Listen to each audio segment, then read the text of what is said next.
girl that posts Christian videos here on African Princess Queen, but I also want to share with you my life as a person with special needs. So maybe one day somebody watches my video, it can inspire them. So here's my video. So when I was a little girl, my mom decided to take me to the bedroom, leave me on the bed, and go take a shower in the bedroom. So when she left me on the bed and went to take a shower, I decided to go reach on the nightstand the medication that my mom left there because my mom forgot that she left it there. So I grabbed it, I opened it, and I ate some. So my mom, after she was done taking a shower, she came out the bathroom, saw me laying on the bed, and said, "Something is not right here," because she tried to wake me up and I wouldn't wake up. So my mom got really scared. She called my dad from work and said, "Honey, can you please take me to the hospital? There's something not right with our daughter." And my dad refused to take my mom to the hospital. So what she did is she called a taxi to come pick me up, me and her. So the taxi came to come pick me and her up, and we went to the hospital. When we finally reached at the hospital, my mom told the front desk ladies that my doctor took some medication and I was taking a shower when she did that. I tried to wake her up when I came out of the shower and there was no pulse. So they said, "Sit here in the waiting room and we're going to call the doctor to come." So once the doctor gets called, you can come to the room. So they went to go tell the doctor what happened to me. And the nurse said, "Okay, come this way." And once they called my mom, "You're going to sit here and wait for the doctor to come." So the doctor, once we started waiting for a while, he finally came to the room and told me, "Mom, I heard from the nurses what happened to you. Hello. And I heard that your daughter took some medicine. So I just wanted to tell you that what type of medicine did she take?" And my mom said the medicine that my daughter took was phenibarbital, the medicine. And I tried to wake her up and she didn't wake up. So, sorry, sometimes I mess up my words because I have intellectual special need disability. So, excuse me, sorry for coughing. I'm also in the laundry room. So. The doctor said, okay, the doctor ran on my nose, ran everything, because he had to do some tests. So he ran everything and found everything was okay with my test. The only thing he found out that my brain is not going to learn like everybody else will. I'll have a slow brain because of the medication I took. And the doctor told my mom, "Would you like your daughter to take medication to make her brain be faster?" My mama refused. She's like, "If God gave me this child will be fine and healthy." And I forgot to mention, which I always forget when I'm telling my stories about my life, is my mom said that I also had seizures a long time ago because of the medication I took. So hi, thank you for the hi. So that also caused me to have seizures back in the day. I don't have seizures anymore, but it did happen in my past. I had seizures, really bad seizures because of the medication.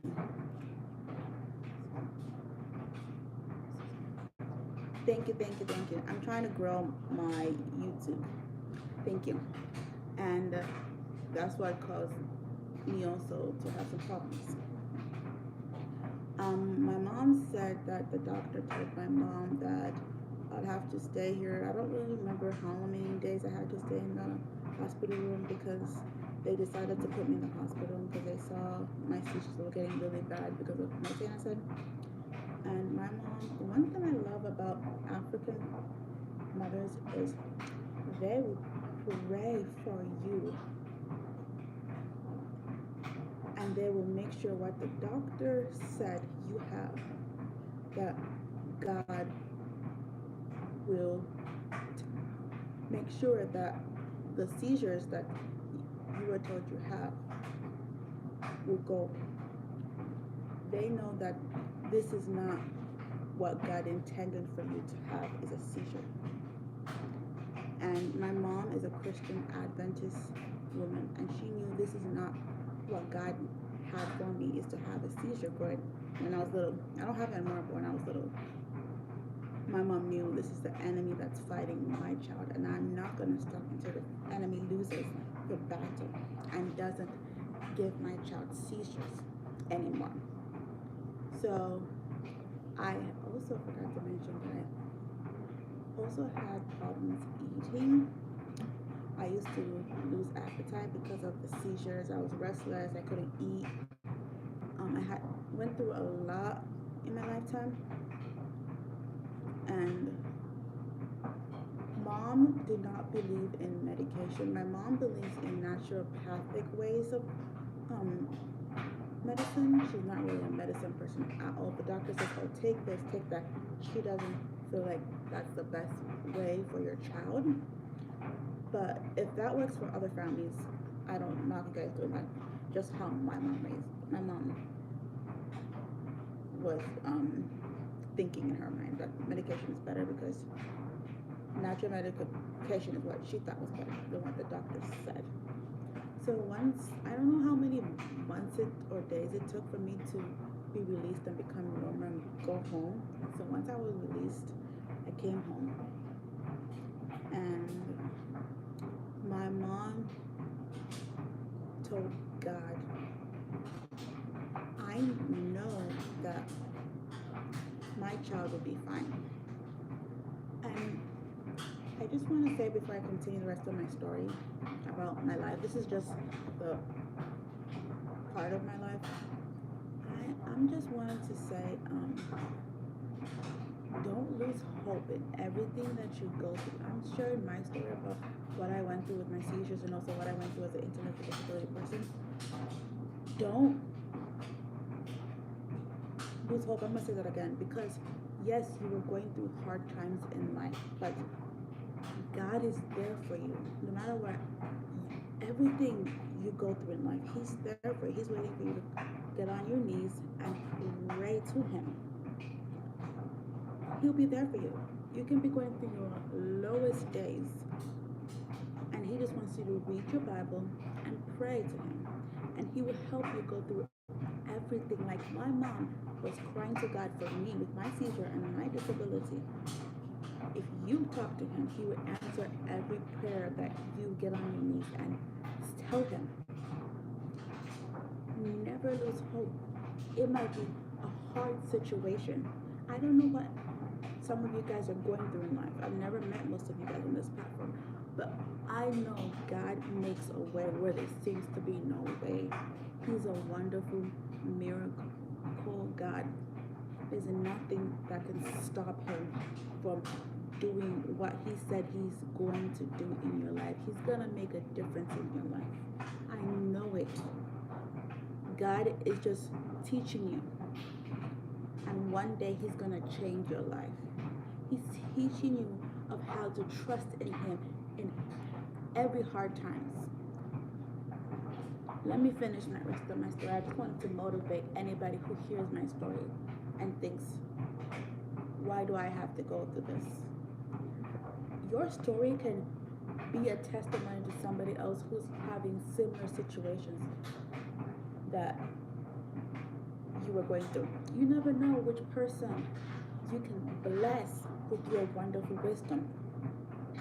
And I hope my story encourages you out there who are going through hard situations, or maybe going through the same situation. Maybe you have a kid with a disability, or maybe you have a disability that if your child is high functioning like me, your child can make it. Your child is not what the doctors say your child is. I have an intellectual special need disability, which causes me to have trouble reading, writing, having comprehension skills. I cannot legally drive. Um, I cannot cannot spell, which is I'm okay with that. I cannot do math. I can't handle having my own bank account. I have things that I might need help with, but God has still blessed me. I'm not gonna be like, oh God, I'm having such a hard time because I can't do this because of my disability. Yes, I have things that are difficult for me, but I do things in my own freaking way. Okay, bye. I do things in my own different way.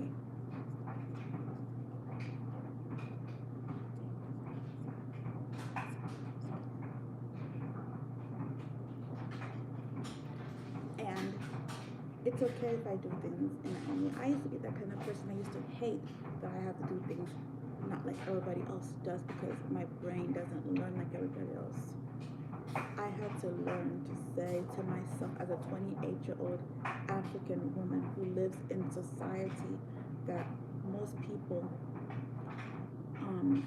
are so mean in this society that cannot accept grown adults who have special needs to be in the same society as them. I had to learn that no, I I am who God says I am, not what anybody else says I am, and not what the people in my head say I am. I'm not I'm not what people think of me or what they say about me. I'm God's child. So why should I be upset because I have to learn in a different way than other people my own age? It's hard to come with the reality, but you who go through hard things or have a disability, you can do it. I have faith in every one of you guys. You can achieve so much that you thought you can't. Don't be hard on yourself that you are not like everybody else. You do things differently. You don't have enough money because you're struggling financially. Don't look at what people on social media are like because you're not like them. What they have because you don't have that. Be happy and content with what you have and how you learn. I used to be so embarrassed growing up that I have to struggle in life, and I wanted so much to be a person that simulates to be like a neurotypical. My whole life since preschool, from preschool to elementary school to high school, and transition as an adult, I always have this thing that I do is I try to assimilate and pretend to people who are neurotypicals like I don't have a disability so people don't know that I do because I'm so good at hiding myself and not showing my true self. It's very hard to always fake yourself and not be your true authentic self during even my disabilities.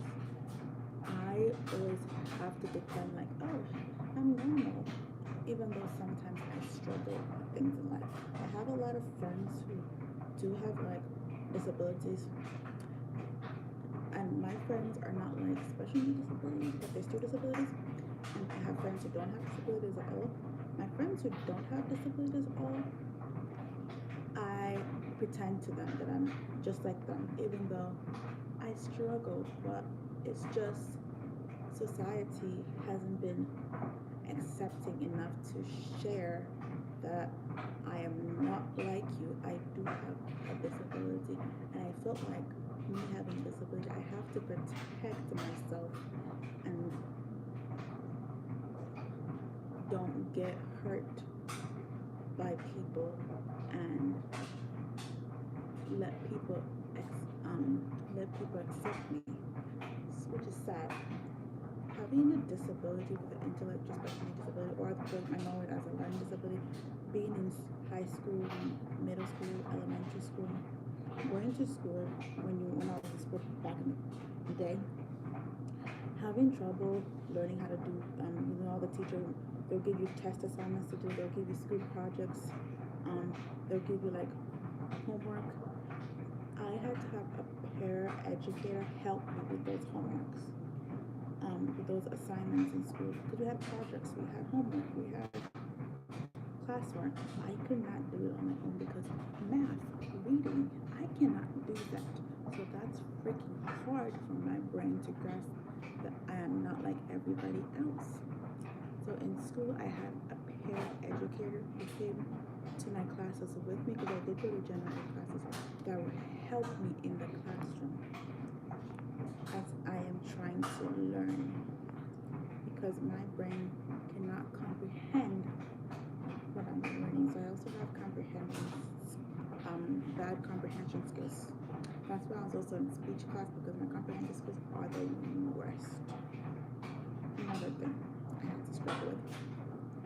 Having bad comprehension skills is also embarrassing when you are an adult trying to figure out this life. When you have bad comprehension skills, that's not fun.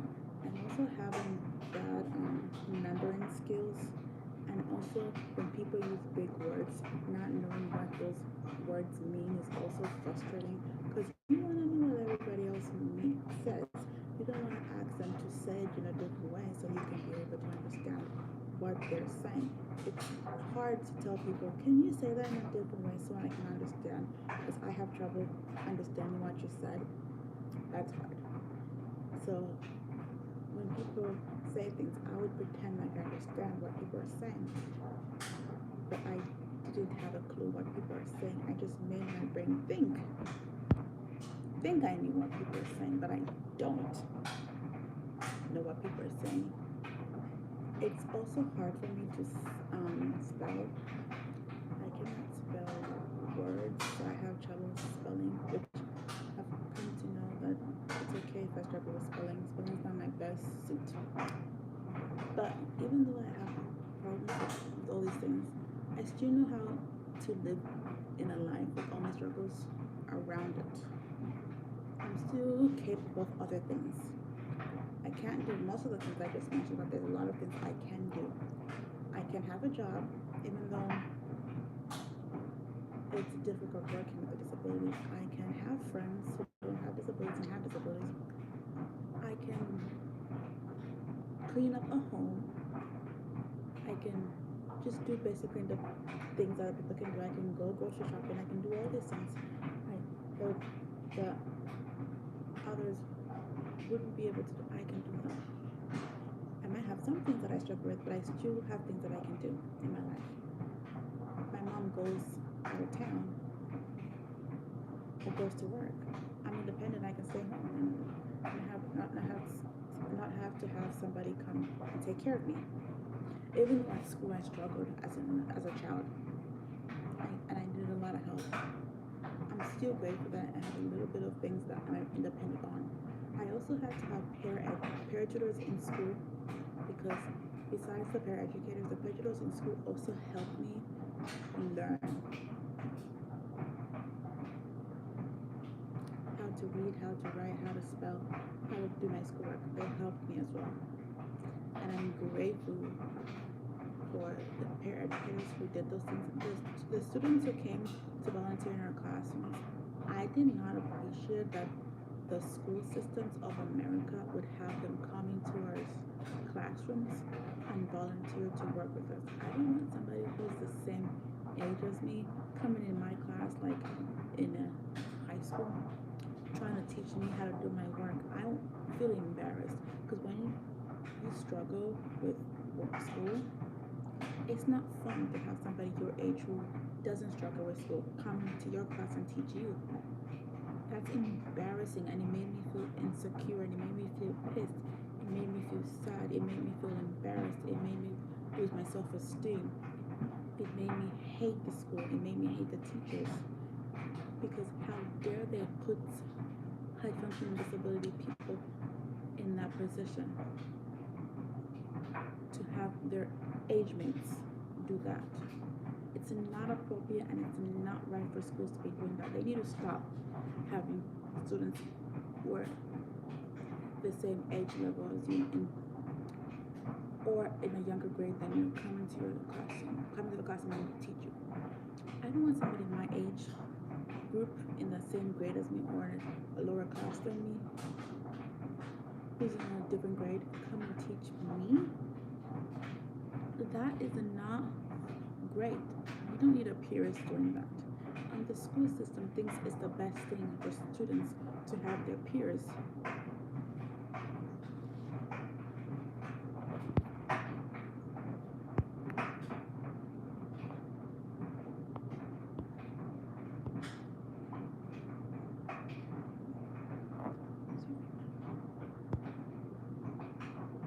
To have their peers come in the classroom and do that.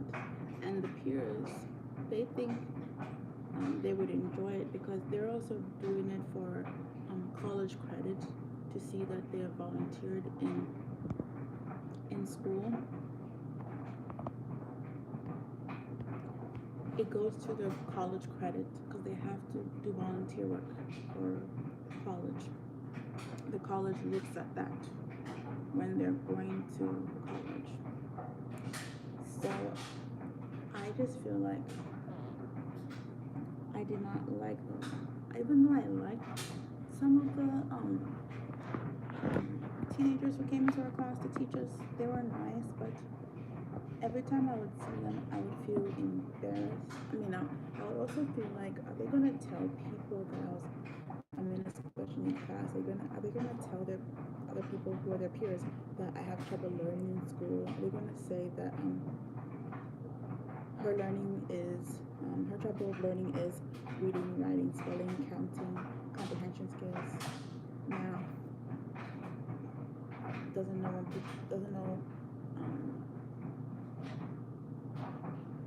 how people use big words, doesn't know how to understand that. Are they going to spill that to everybody else?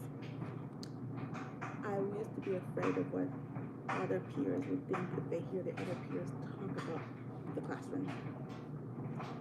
So I feel like as a person with a special intellectual disability, we should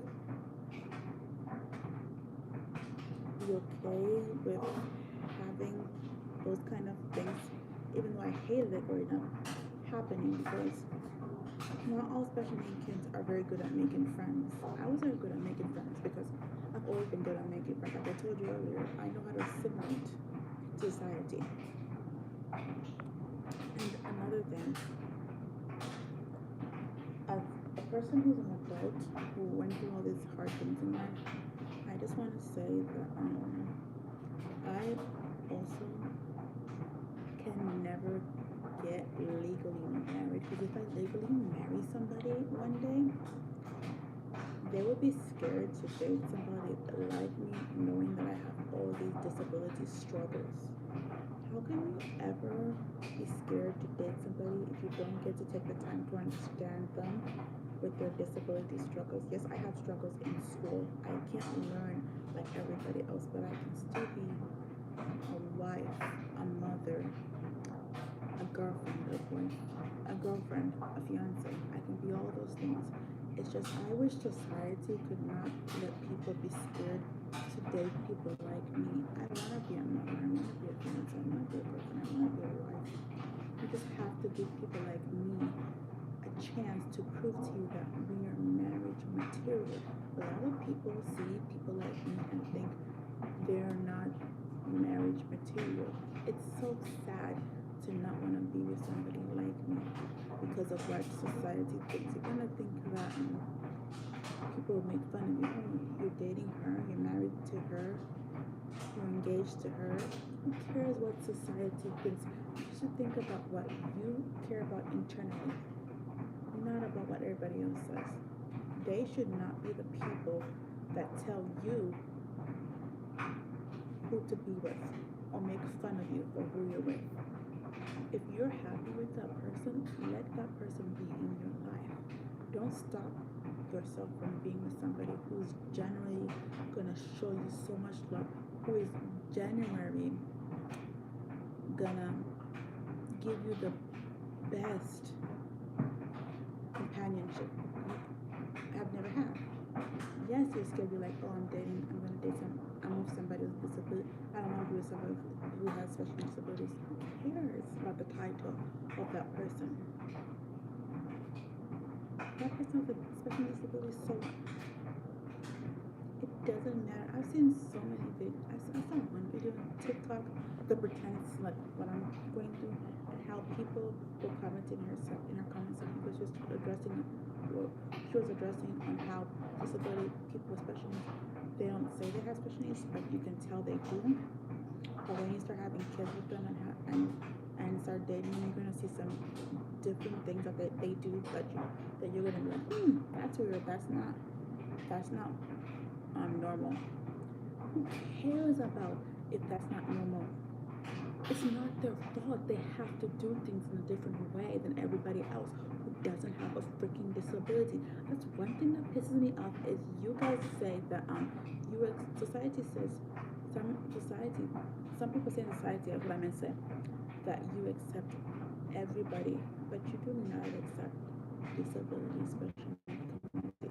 You claim that you're with us, you claim that you accept us, you claim that you are supportive, but when it comes to marriage equality, you don't give us marriage equality, you don't want to be with us as a spouse. You don't want to see a future with us. You don't even want to have kids with us. Marriage equality is not marriage equality in this country. And also another thing that's not equality in this country is when you go to restaurants or stores, if special need people are having trouble reading the menus at a restaurant or reading the items at a store, you are not gonna have people who are trained to deal with special needs disability people in your store to help them find what they're looking for because they can't read what it is or can't read the menu. You have to get upset because they don't know what the word is saying. As a special needs disability person who has struggled doing that, why won't you have trained professionals? It's irritating to not have accommodations that intellectual special needs people deserve to have. You have accommodation for people who are in wheelchairs, people who are blind. Some restaurants have braille. Some they made Bibles for braille people. They have books for braille people. They have the braille writer. They have all of that. When it comes to intellectual disability people in society, you don't give a damn about us. You do not accommodate us. We're the least of America or society. It doesn't matter if you're in America or abroad, we are least thought of people. You don't care about us, and then you say, oh, equality. No, there's no equality in America or abroad. You don't care. There's a general group of people who you guys don't give a damn about in this society. What is wrong with society? And then people say, oh, I support you. No, you don't. Most of you guys want to support disability, especially people privately, but you don't want to support them publicly. As a person with a disability, I'm going to be so real with the bullcrap I see a lot in this society. You are also embarrassed to be friends with us. Isn't it true? I'm speaking up for the truth. You don't want your friends to know that you're friends with us.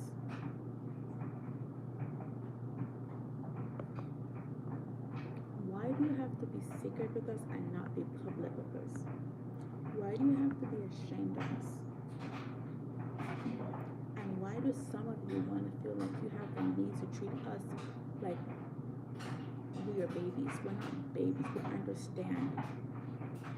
Why do you think that society we have to have friends with people with disability, especially people? Why do we only can hang out with disability people? Why do we have to go to disability, especially organizations that especially disability companies put? They have like dances, or they go take especially people to the movies, or to whatever vacation. Why do you think especially disability people like me have to go to functions for disability, especially people? We do not need to do that. Let me give an example.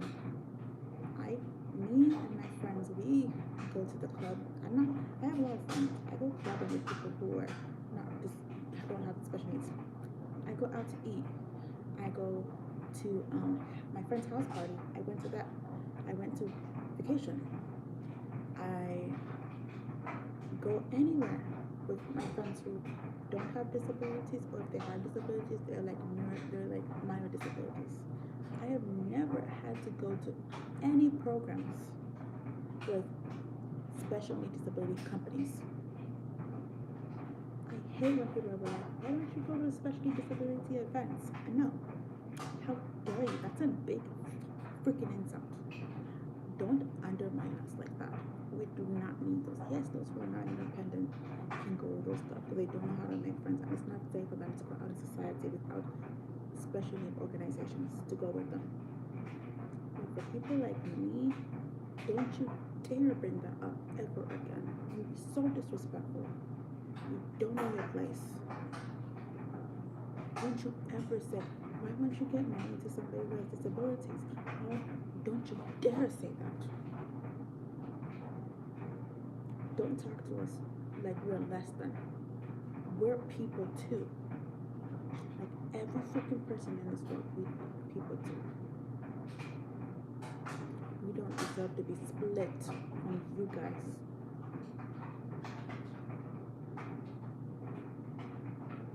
We deserve respect. We deserve to be heard and seen. As a person with intellectual disability, I'm gonna keep saying this. We also deserve to one day have no stigmas in society. The same way you have stigmas for trans people, the same way you have stigmas for the LGBTQ, you have stigmas for disability, especially people. Even people who are having disabilities but they're not special needs, you have stigmas for them. Disability people don't deserve even talk about stigmas. The stigma should never be in your guys' vocabulary. You should not give us stigmas. We are regular people in this world, just living like everybody else. We do a lot of the same things you guys do. We have a job. Yes, for us, most special need people, for us to get a job, we have to use a special need company that can help us write a resume, help us call the companies to interview us, tell the company what kind of job we can do because of our disability. Take professional business pictures to show the company how we look like, what's our age, what's our birthdays. We do all of that. We can still have a job. We can still grocery shop. We can still live. Even some of those special need disability people, some of them live independently. They live alone. Some of them use Section 8. Some of them use ARC housing. They use these programs to live alone. They cook. They clean. They go to work. They go hang with friends. Most of these special need people are independent. You guys just don't think we are because you don't know and you haven't seen. You're not smart enough to realize that we are. Stop using. Okay, I meant to say, stop not using your marbles. We are just like you. Okay? It's not fair.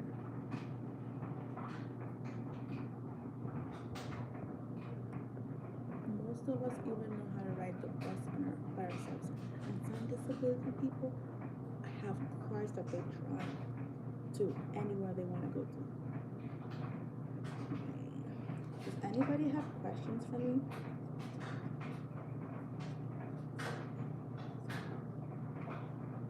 Oh yeah, it can, but not for me. Anybody have questions for me to things they want to know? And also, disability people who live alone know, some of them even know how to pay bills because they went to a program called Transition where they teach you how to pay your bills, they teach you how to cook, they teach you how to bake, they teach you how to take care of an apartment because disability people we're not able to get an apartment because most of us don't have enough money to even afford a house with our ARC or Section 8 because we don't have enough money because only the state can pay Section 8 and our housing can only pay half of the rent and we won't be able to pay for a house because we need to get a mortgage and we can't afford a mortgage for a townhouse or a house. So yeah. So does anybody have questions for me? And hi.